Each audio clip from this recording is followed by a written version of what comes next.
Bismillahirrahmanirrahim. Assalamualaikum warahmatullahi wabarakatuh. Yang saya hormati Bapak Hasan Saifullah MAG selaku dosen pengampu mata kuliah pengantar pembelajaran bahasa asing dan juga teman-teman sekalian yang saya cintai. Perkenalkan, nama saya Syaidatun Nisa dari jurusan Pendidikan Bahasa Arab semester 3 di IAIN Syekh Nurjati Cirebon. Pada kesempatan kali ini saya akan memaparkan sebuah materi. Topik pembahasan yaitu mengenai levelisasi dan standar pembelajaran bahasa asing. Oke, langsung saja ya tanpa basa-basi. Levelisasi dan standar bahasa asing itu ada dua pedoman.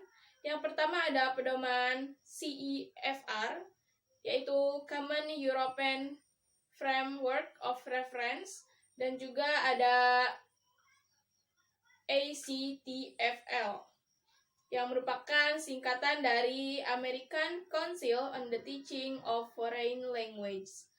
Nah, langsung saja kita ke pembahasan yang pertama, yaitu mengenai ACTFL. Jadi teman-teman, ACTFL ini merupakan sebuah pedoman kecakapan atau levelisasi pembelajaran bahasa asing yang mengutamakan atau membahas dari kemahiran-kemahiran berbahasa, yaitu ada membaca, kemudian menyimak, lalu menulis, dan juga berbicara. Nah, jadi dari keempat kecakapan itu, setiap kecakapan memiliki tingkatannya. Semuanya sama, ada 5 tingkatan. Yang pertama ada tingkatan istimewa, yang kedua ada tingkatan unggul, yang ketiga ada tingkatan mahir, yang keempat ada tingkat madya, dan yang terakhir ada tingkat pemula. Nah, dalam tingkatan mahir, kemudian madya dan juga pemula itu ada tingkatannya lagi gitu. Setiap itu ada mahir tinggi, mahir menengah, dan mahir rendah. Begitu pula dengan madya dan juga pemula. Kita ke pedoman kemahiran yang pertama, yaitu berbicara. Ada 5 tingkatan ya. Tingkatan yang pertama yaitu istimewa, yang mana penutur pada tingkat istimewa ini mampu menggunakan bahasa dengan baik, terampil, tepat, efisien, dan juga efektif. Tetapi meskipun demikian, jadi tidak sesuai dengan penutur aslinya gitu. Ada kekurangan sedikit, tidak sesuai dengan penutur aslinya, tetapi ini bagus lah gitu, paling tinggi. Kemudian yang kedua ada unggul, ini lebih rendah daripada istimewa, yang mana penutur pada tingkat ini dapat berkomunikasi dengan tepat, fasih, agar dapat berpartisipasi secara baik, penuh, dan efektif dalam percakapan tentang berbagai topik. Kemudian tingkatan yang ketiga, tingkatan mahir, yang mana penutur pada tingkat mahir ini terlibat dalam percakapan dengan perilaku partisipatif yang sangat jelas agar dapat mengkomunikasikan informasi pada topik-topik mengenai diri sendiri, demikian pula dengan topik-topik kemasyarakatan, kepentingan nasional, dan internasional. Nah, mahir ini terbagi menjadi 3, ada mahir tinggi, yang mana penutur pada sublevel mahir tinggi melakukan semua tugas tingkat mahir dengan kemudahan bahasa, kepercayaan diri, dan juga kemampuan. Sedangkan yang kedua yaitu mahir menengah, yang mana penutur pada level ini mampu melakukan dengan mudah dan percaya diri sejumlah besar tugas-tugas komunikatif. Kemudian yang ketiga ada mahir rendah, yang mana penutur pada sublevel ini mampu menangani berbagai tugas komunikatif. Kemudian yang ketiga ada tingkatan madya. Yang keempat maksud saya. Penutur pada tingkat madya dibedakan terutama oleh kemampuan mereka untuk berkreasi dengan bahasa ketika berbicara dengan topik yang dikenal dengan berhubungan dengan kehidupan sehari-hari mereka. Nah, ini terbagi lagi ya, ada madya tinggi, yang mana penutur tingkat madya tinggi ini mampu berkomunikasi dengan mudah dan percaya diri ketika berhadapan dengan tugas-tugas rutin dan situasi sosial pada tingkat madya. Sedangkan tingkat madya menengah itu mampu untuk menangani dengan baik berbagai tugas-tugas komunikatif yang tidak rumit dalam situasi sosial yang sederhana. Sedangkan media rendah itu mampu menangani dengan baik sejumlah tugas komunikatif yang tidak rumit, yang terbatas dengan berkreasi melalui bahasa dalam situasi sosial yang sederhana. Nah, kemudian yang terakhir, tingkatan pemula. Penutur pada tingkat pemula dapat menyampaikan pesan singkat yang sangat bisa diduga topik sehari-hari yang mempengaruhi mereka secara langsung. Kemudian terbagi lagi ada pemula tinggi, yang mana penutur pada pemula tinggi ini mampu menangani berbagai tugas yang berkaitan dengan tingkat madya, tetapi tidak dapat mempertahankan kinerjanya pada tingkat ini. Kemudian ada pemula menengah, yang mana penutur pada pemula menengah ini berkomunikasi secara minimal dengan menggunakan sejumlah kata yang terisolasi dan ucapan yang dihafalkan terbatas pada konteks tertentu. Kemudian pemula tingkat rendah. Pemula pada tingkat ini tidak memiliki kemampuan fungsional yang nyata dan dikarenakan pengucapan mereka tidak dapat dipahami. Mungkin tidak dapat dipahami. Kemudian selesai, kita singkat saja ya karena waktunya terbatas. Yang kedua yaitu kemahiran menulis. Sama ada 5 tingkatan. Yang pertama, tingkatan istimewa. Penulis pada tingkat ini dapat melaksanakan tugas menulis formal seperti menulis surat resmi, makalah posisi, dan artikel jurnal. Kemudian ada unggul. Penulis pada tingkat unggul mampu menghasilkan berbagai jenis surat menyurat, formal dan informal, ringkasan yang mendalam, laporan, dan makalah-makalah peneliti tentang berbagai isu sosial, akademik, dan profesional. Kemudian tingkat mahir. Penulis pada tingkat mahir ini dikarakteristikan dengan kemampuan untuk menulis rutin, informal, dan beberapa surat menyurat formal, begitu pula narasi, deskripsi, dan ringkasan yang bersifat faktual. Kemudian ada mahir tinggi. Nah, mahir tinggi ini dapat menuliskan berbagai topik dengan kesaksamaan dan detail yang signifikan. Kemudian ada mahir menengah, yang mana mahir menengah ini mampu memenuhi serangkaian tugas dan kebutuhan menulis akademik.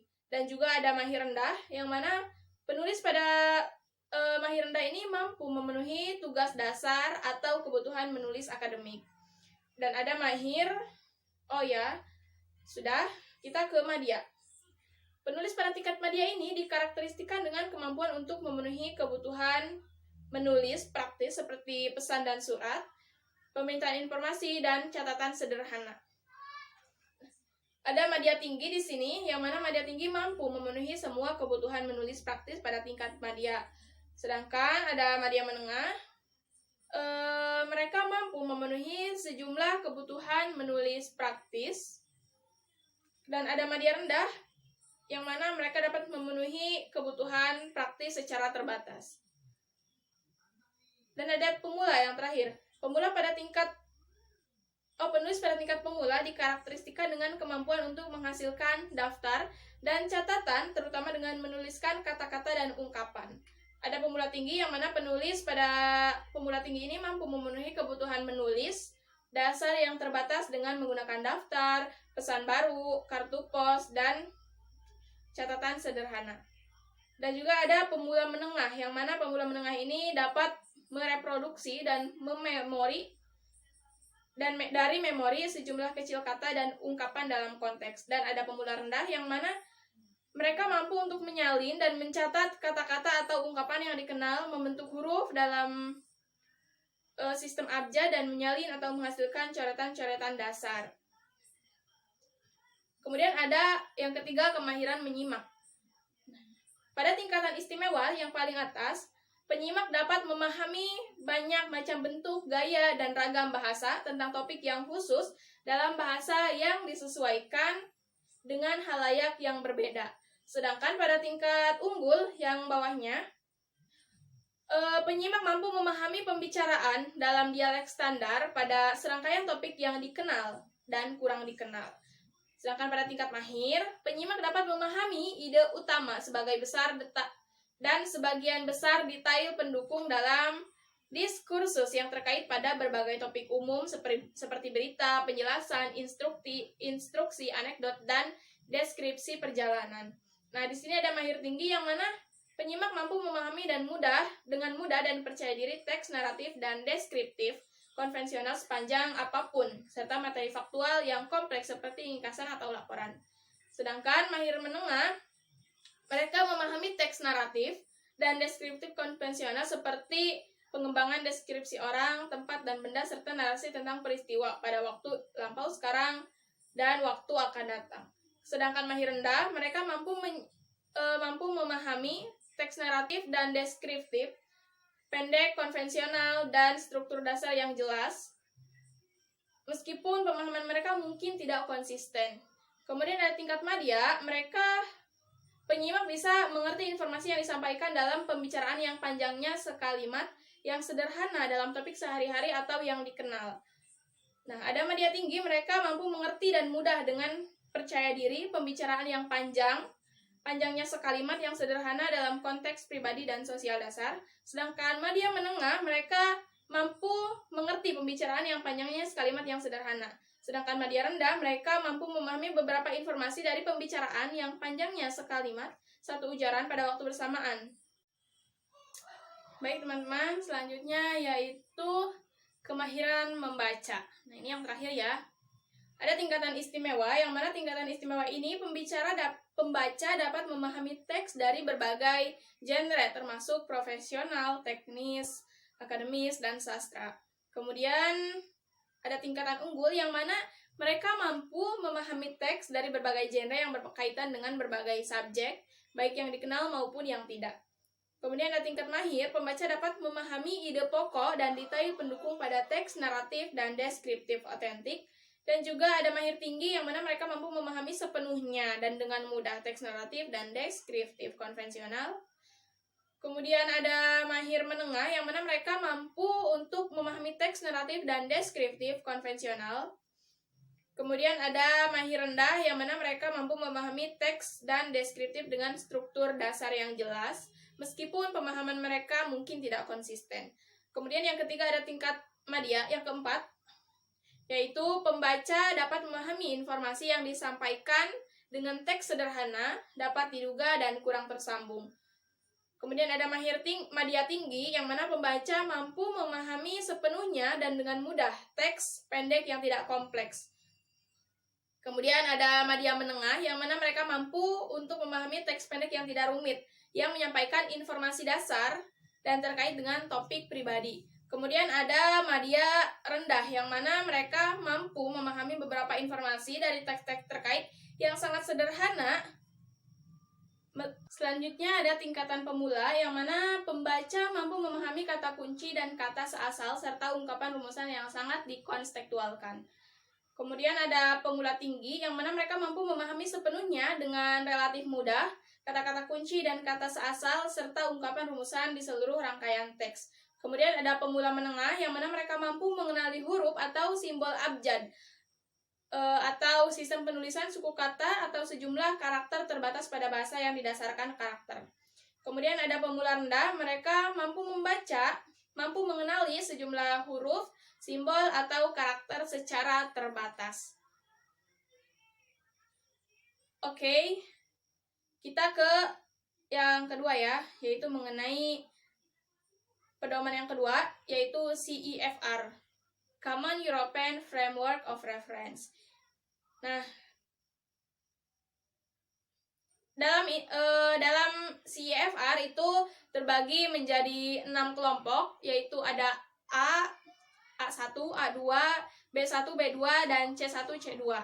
Nah, itu juga setiap tingkatannya memiliki kompetensinya masing-masing, memiliki keterampilannya masing-masing. Nah, kita yang pertama,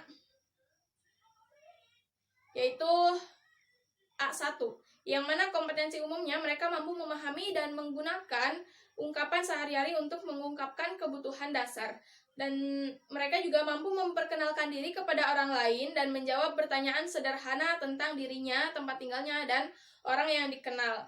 Kemudian juga mampu memahami komunikasi dengan orang lain secara lambat, dan mitra bicara bersedia membantu untuk memahamkannya. Kemudian ada keterampilan menyimaknya, mereka mampu mengenali kata-kata yang akrab dan ungkapan yang sangat mendasar mengenai dirinya. Kemudian keterampilan membacanya mereka mampu memahami nama-nama yang mudah dikenal, kemudian mampu mengenal kata-kata dan kalimat yang sangat sederhana. Kemudian yang kedua, A2. Nah, ini satu tingkat lebih tinggi dari A1. Yang mana mereka mampu memahami kalimat ungkapan yang sering digunakan terkait dengan bidang yang paling relevan dengan segera. Kemudian mampu berkomunikasi dalam tugas-tugas yang sederhana, rutin, yang membutuhkan pertukaran informasi. Dan mampu menggambarkan secara sederhana aspek-aspek kepribadian dan lingkungan yang langsung berinteraksi dengan dirinya. Kemudian ada keterampilan menyimaknya, mereka mampu memahami frasa dan kosakata frekuensi tertinggi yang terkait dengan bidang yang paling relevan dengan pribadinya. Kemudian mampu menangkap inti utama dalam pesan dan pengumuman secara jelas dan sederhana. Kemudian keterampilan membacanya, mereka mampu membaca teks yang sangat pendek dan sangat sederhana, dan juga mereka mampu menemukan informasi spesifik yang dapat diprediksi dalam materi sehari-hari. Kemudian ada B1, nah ini setingkat lebih tinggi lagi dari A2, yang mana kompetensi umumnya mereka mampu memahami poin utama dari input standar yang jelas tentang hal-hal yang lazim ditemui secara rutin di tempat kerja, sekolah, dan waktu luang. Juga mereka mampu menengahi sebagian besar situasi yang mungkin timbul saat bepergian di area berbahasa Arab. Kemudian mampu menghasilkan teks terhubung sederhana pada topik yang akrab atau menarik bagi pribadi. Kemudian mampu menggambarkan pengalaman dan kejadian, mimpi, harapan, dan cita-cita secara singkat. Kemudian keterampilan menyimaknya, mereka mampu memahami poin utama dari pidato standar yang jelas tentang hal-hal yang lazim ditemui. Kemudian mampu memahami poin utama dari banyak program radio atau televisi. Kemudian juga mereka mampu memahami teks yang sebagian besar terdiri dari bahasa sehari-hari atau bahasa yang berhubungan dengan pekerjaan. Dan juga mereka mampu memahami uraian peristiwa, perasaan, dan keinginan dalam surat pribadi. Kemudian ada B2, yang mana mereka mampu memahami ide-ide utama teks kompleks pada topik konkret dan abstrak. Kemudian mereka juga mampu berinteraksi dengan tingkat kelancaran dan spontanitas yang membuat interaksi reguler dengan penutur asli sangat mungkin tanpa ketegangan bagi salah satu pihak gitu. Kemudian mereka juga mampu menghasilkan teks yang jelas dan terperinci tentang berbagai subjek dan menjelaskan sudut pandang tentang masalah topikal yang memberikan keuntungan dan kerugian dari berbagai pilihan. Kemudian ada keterampilan menyimaknya, mereka mampu memahami pidato dan kuliah yang diperluas dan mengikuti bahan argumen yang rumit asalkan topiknya cukup akrab. Kemudian juga mampu memahami sebagian program besar TV, kemudian mampu memahami sebagian besar film dalam dialek standar atau bahasa Arab Fusha. Juga mereka mampu memahami artikel dan laporan yang berkaitan dengan masalah kontemporer. Juga mampu memahami prosa sastra. Dan yang selanjutnya ada C1, yang mana mereka mampu memahami ide-ide utama teks kompleks pada topik konkret dan abstrak, termasuk diskusi tentang bidang spesialisi mereka. Juga mereka mampu berinteraksi dengan tingkat kelancaran dan spontanitas yang membuat interaksi reguler dengan penutur asing sangat mungkin tanpa ketegangan di antara salah satu pihak. Kemudian juga mampu menghasilkan teks yang jelas, terperinci tentang berbagai subjek dan menjelaskan sudut pandang tentang masalah. Juga keterampilan menyimaknya, mereka mampu memahami pidato yang diperluas bahkan ketika itu tidak terstruktur dengan jelas. Kemudian juga mereka mampu memahami program televisi dan film tanpa terlalu banyak usaha. Juga mereka keterampilan membacanya, mereka mampu memahami teks faktual dan sastra yang panjang dan kompleks, dan juga menghargai perbedaan gaya tulisan. Kemudian juga mereka mampu memahami artikel khusus dan instruksi teknis yang lebih panjang. Kemudian yang terakhir ada C2, yang mana mereka mampu memahami dengan mudah hampir semua yang didengar dan dibaca. Juga mereka mampu meringkas informasi dari berbagai sumber, lisan ataupun tulisan. Kemudian mereka mampu mengekspresikan dirinya secara spontan, sangat lancar dan tepat. Juga mereka tidak memahami kesulitan dalam memahami bahasa Arab yang diucapkan. Juga mereka mampu membaca dengan mudah hampir semua bentuk tulisan Arab. termasuk teks abstrak, struktur yang kompleks, atau secara linguistik seperti buku atau referensi. Baiklah teman-teman sekalian, mungkin itu sangat banyak sekali ya materi saat ini. Teman-teman juga bisa melihat, nanti saya akan tampilkan layar di pinggir, di sebelah kiri saya, untuk agar teman-teman bisa ada gambaran dari penjelasan saya. Baiklah, mungkin cukup sekian penjelasan dari saya. Mohon maaf apabila banyak kesalahan dalam penjelasan yang saya sampaikan, dan juga saya ucapkan terima kasih atas perhatiannya. Wabillahi taufiq wal hidayah. Wassalamualaikum warahmatullahi wabarakatuh.